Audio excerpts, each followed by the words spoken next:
Right, it's March 2013 and I'm just going to do part one of my visit to Manor Park Cemetery back in 2007 when I went to find my great-great-grandmother, Jane Yardley, who married a Thomas Fletcher. Since that encounter I've come across relatives from Canada who also share Jane and many other of my relatives. There's also been a lot of changes since I went up there in 2007. For example, now I've got video equipment, mobiles with videos on them, digital cameras and all other sorts of devices like tablets, Androids to record things, which I will be doing again in a couple of weeks' time when I revisit Manor Park. But for now, let's go back to the 24th of September 2007.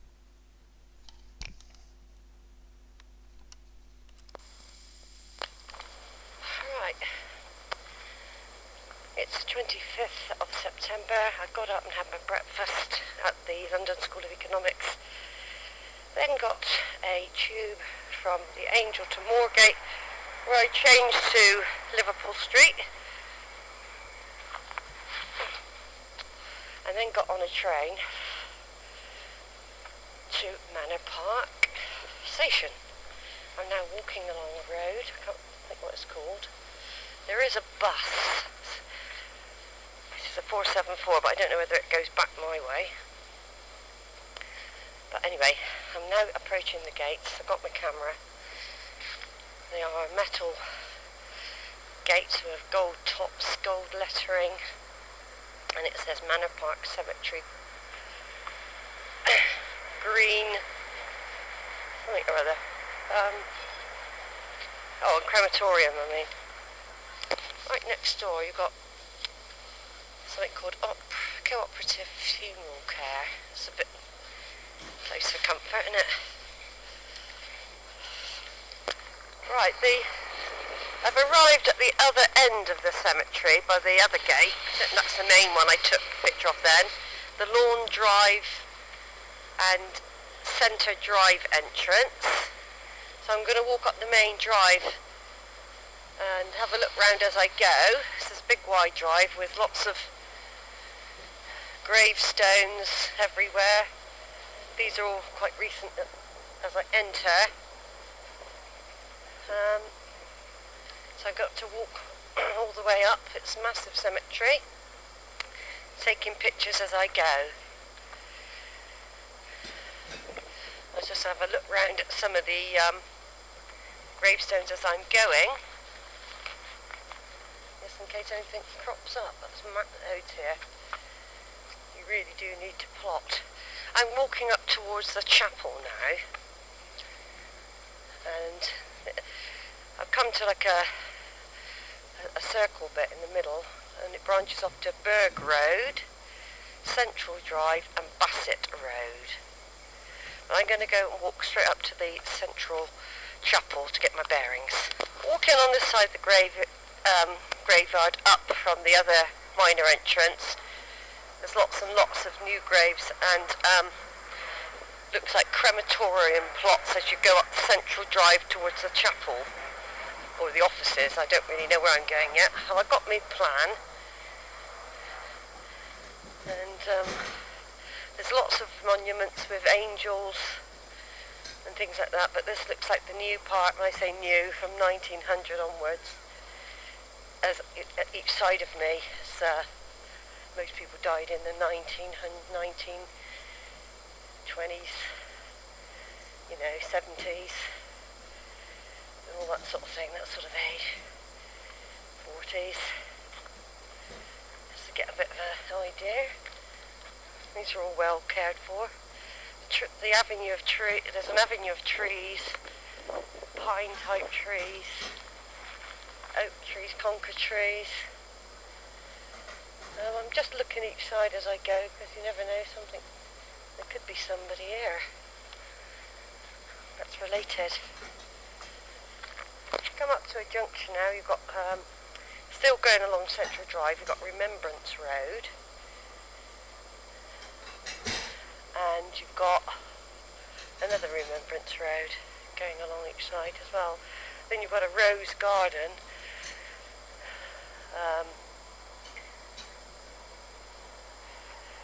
The memorial gardens with mainly roses and cremation type things.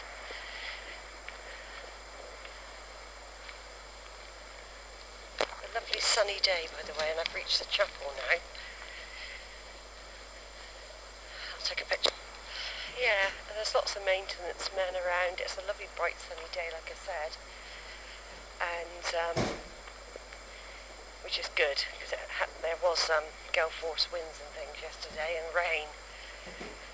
So I'm coming up to all the graves surrounding the chapel now, and there's another little avenue down there. There's the chapel. I don't know whether you're allowed in or not. I'll go and ask.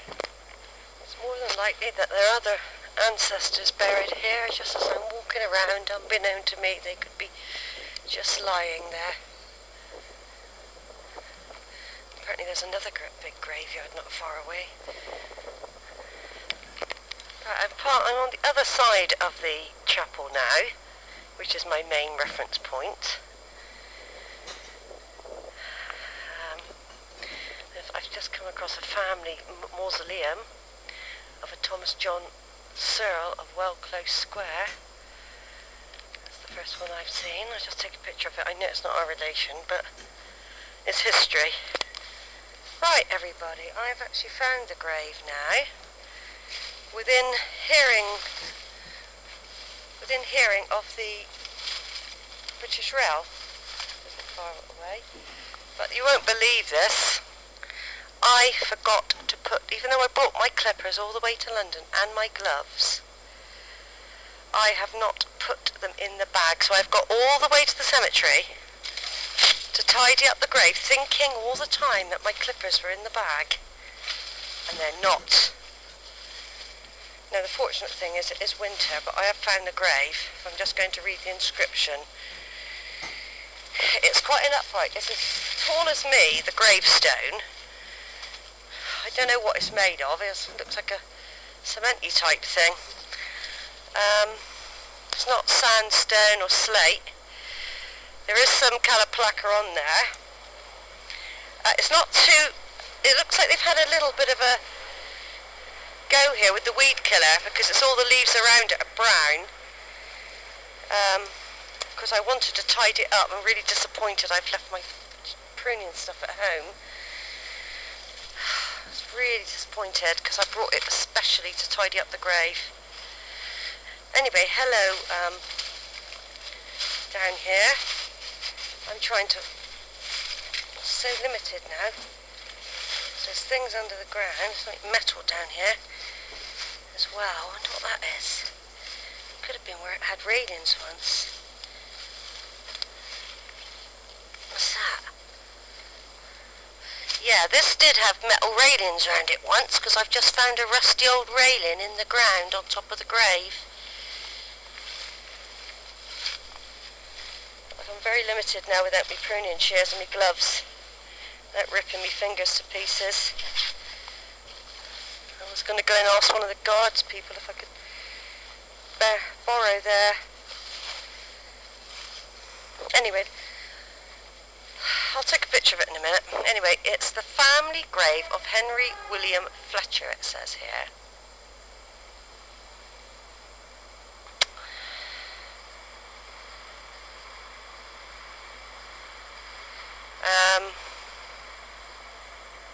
So that's not Thomas Fletcher.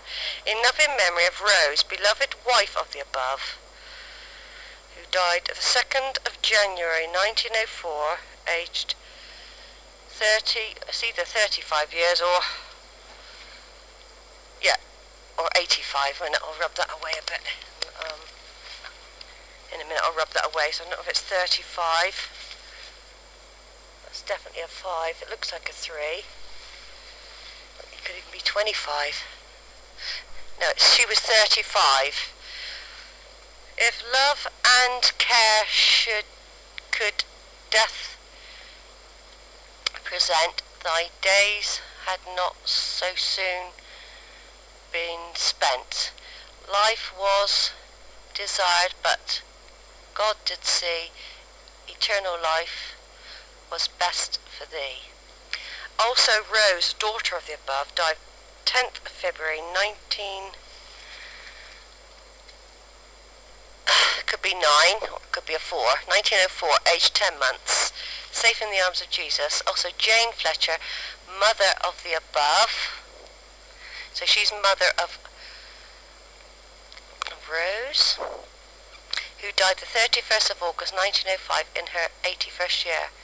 Home at last, thy labour done, safe and blessed the victory from. Jordan passed from pain set free, angels now have welcomed thee. Also Henry William, son of the above, killed in action at Drocourt, Quient, France, September the 2nd, 1918, aged 24, sadly missed. That's spelt Drocourt, Drocourt, Quant, Queant.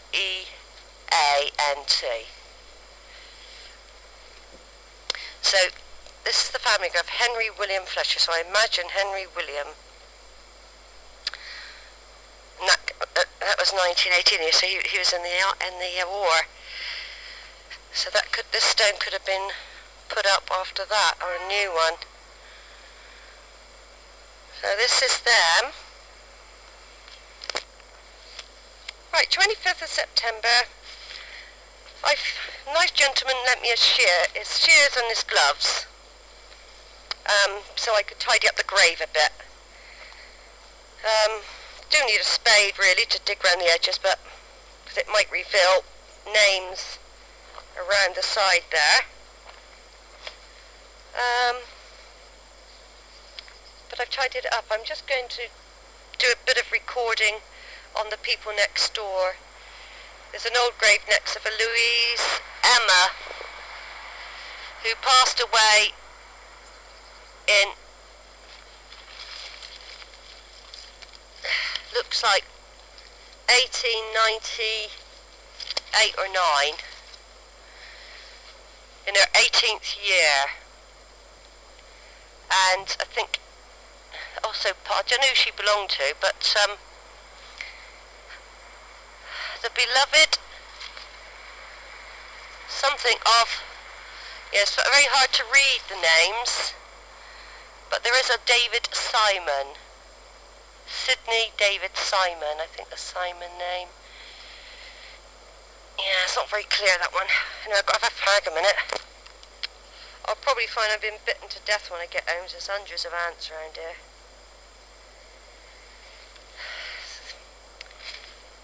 So what was she, 85?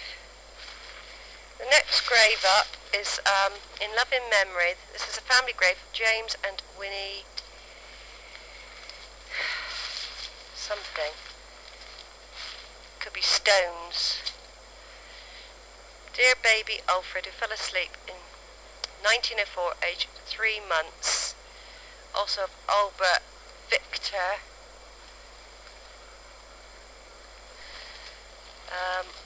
And also Henry William Stokes, is it?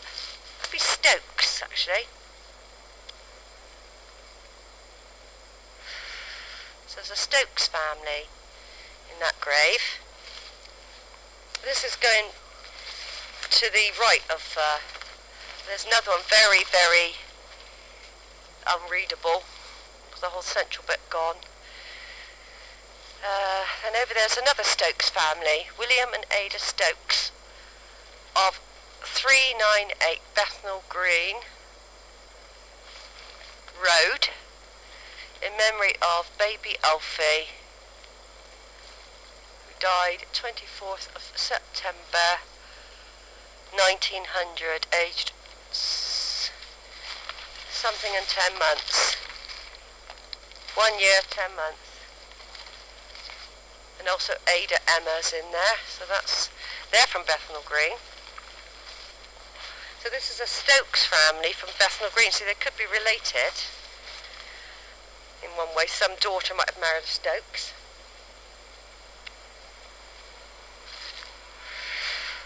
Hear the train?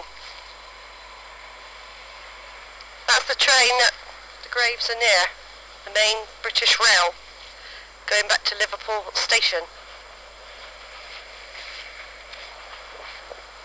Anyway, carrying on for that. The row immediately in front, we've got Lillian Maud Riley, who died in 1965, and Ernest Riley. That's a kept grave with green little pebbles on it and a grey surround. Then you've got Frederick Wright Organ, died 1939, aged 39. Right in front of the Fletcher grave, you've got Florence N.E. Smith, who died 1937, in her 23rd year. Also Benjamin Smith, who died 63. Also Florence Smith, who died in 1950 something. So there is a Smith, and Smiths and Fletchers were linked. So there is a Smith grave right in front. It doesn't mean anything in this day and age. I have cleared the grave a bit with the help.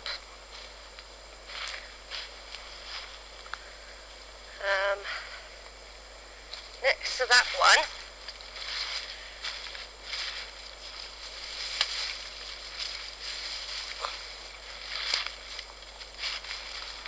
got a William Ingram. He was 62 when he died in 1958. Ingrams. I don't know if Ingrams sounds familiar. Ingram as well. To the left, facing the grave of the Fletchers,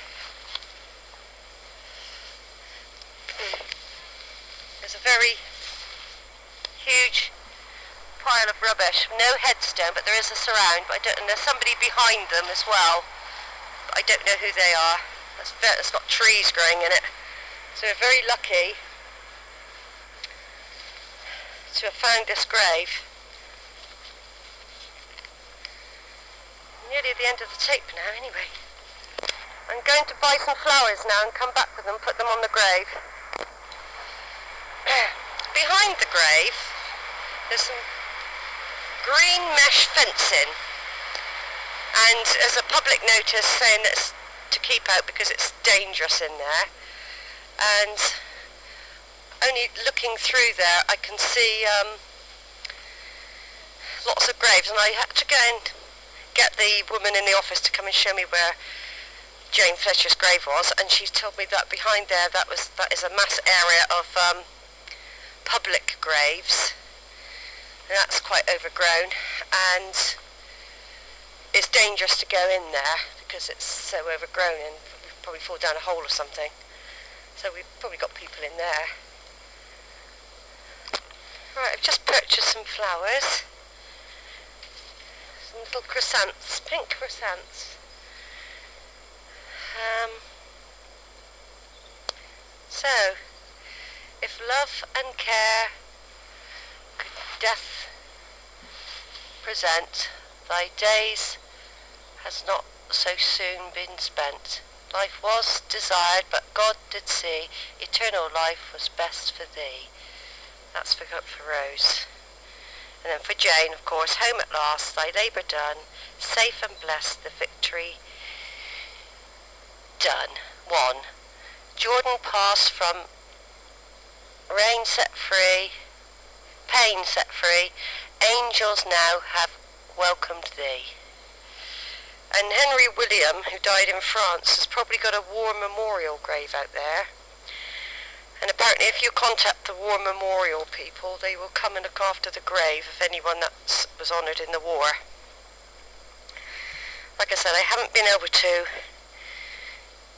tidy it up as best as I'd liked. I need a little spade or a trowel to do that. But I've cleared it a bit. So that's that. Like I said, it is a nice grave. It's well preserved. Could have even been a new stone put on there once Henry William died, maybe. It has got a surround, but like I said, it might have writing on the surround, but that'll have to be another job if I ever manage to come back here again.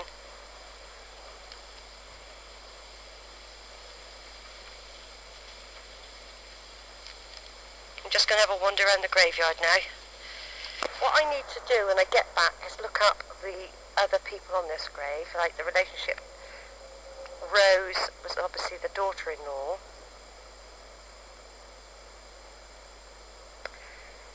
Who died, whose husband was Henry William Fletcher.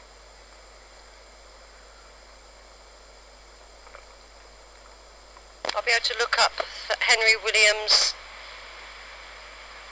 military history as well.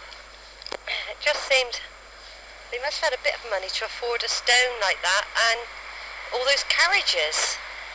Most behind is that pauper grave place. It's a good stone. Apparently all those pauper graves, they're going to reclaim that land, called A on the map, and build and have it as put new. Right, the tape finishes there, and the second half of the tape will be part 2, which will be on another video. Basically, since then, I've found out an awful lot about the Fletcher family, of course, all the interrelationships, and there were 2 Henry Williams, Fletchers, father and son. The son died in France, and I found all his memorial information with photos and everything, all his details, which is on my family tree. So that's the end of this part for now.